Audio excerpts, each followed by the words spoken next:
comment est-ce qu'on arrive à impacter, à influencer ou mieux à éduquer avec les contenus numériques sous forme d'articles, sous forme de podcasts, sous forme de vidéos, comme c'est que je suis en train de faire.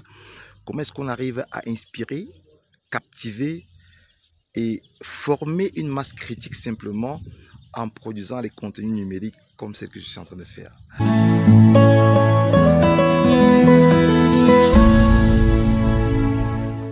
Bonjour, mon nom est Jocelyn Maglar-Yumbi, tout petit ingénieur de télécommunications, blogueur, youtubeur, enseignant à l'UIT Fosso-Victor de Bandung de l'université de Tchang. Dans cette vidéo, je voudrais pouvoir dire simplement comment est-ce qu'il est possible d'impacter, d'inspirer, de former une masse critique de jeunes simplement en produisant les contenus numériques à partir de votre téléphone et à les mettre sur un blog afin qu'ils soient disponibles, ces contenus soient disponibles sur tout le monde entier. Il faut reconnaître qu'aujourd'hui, avec un simple smartphone, c'est-à-dire un téléphone intelligent, il vous est possible de produire des vidéos, quel que soit le lieu où vous êtes, à l'école, au travail, à votre lieu de service, au champ, en route, en circulation. Il vous est possible de produire des contenus numériques sous forme d'articles, sous forme de vidéos, sous forme de podcasts et de quelques formats que vous voulez.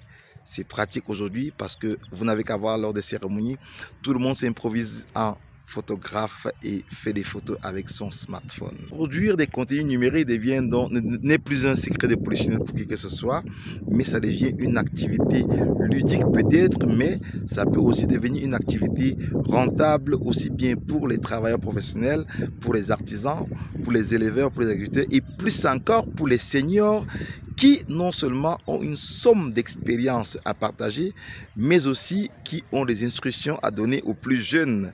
Parce que les seniors, reconnaissons-le, ont passé 1, 2, 3, 4 décennies pour certains à faire un travail où il y a des jeunes encore qui sont en train d'apprendre ce travail. Alors il serait plus louable pour eux de pouvoir accompagner ces jeunes dans la maîtrise de certaines compétences et des expériences pratiques opérationnelles pour répondre aux besoins des organisations et répondre aux besoins de la société. Qu'on soit donc professionnel quelque domaine que ce soit, qu'on soit senior, en produisant les contenus numériques et en les mettant autour d'un blog, vous comprenez très vite qu'il est important de devenir blogueur et non influenceur. C'est important de devenir blogueur parce que, étant blogueur, vous allez produire des contenus pour éduquer et non des contenus pour distraire comme le font les influenceurs. Vous allez devenir un éducateur de la planète, un éducateur du monde tout entier qui est sur Internet et non un amuseur public ou alors et non quelqu'un qui va faire dans le divertissement. Dans la production des contenus numériques, le blogueur apporte une solution, il éduque son auditoire, alors que l'influenceur, dans la majorité des cas, essaie de distraire son auditoire. Alors, à vous de choisir si vous devez être blogueur ou influenceur.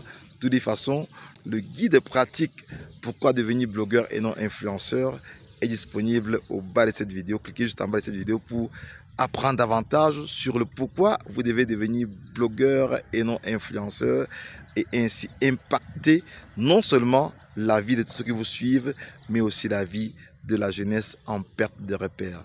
Mon nom est Jocelyn Maglar-Yumbi, tout petit ingénieur de télécommunications, blogueur, youtubeur, enseignant à l'UIT Fosso-Victor de Bandung de l'université de Tchang et dans plusieurs autres grandes écoles. Je vous dis ciao, à très bientôt dans l'aventure de Cybervillage. Bye bye.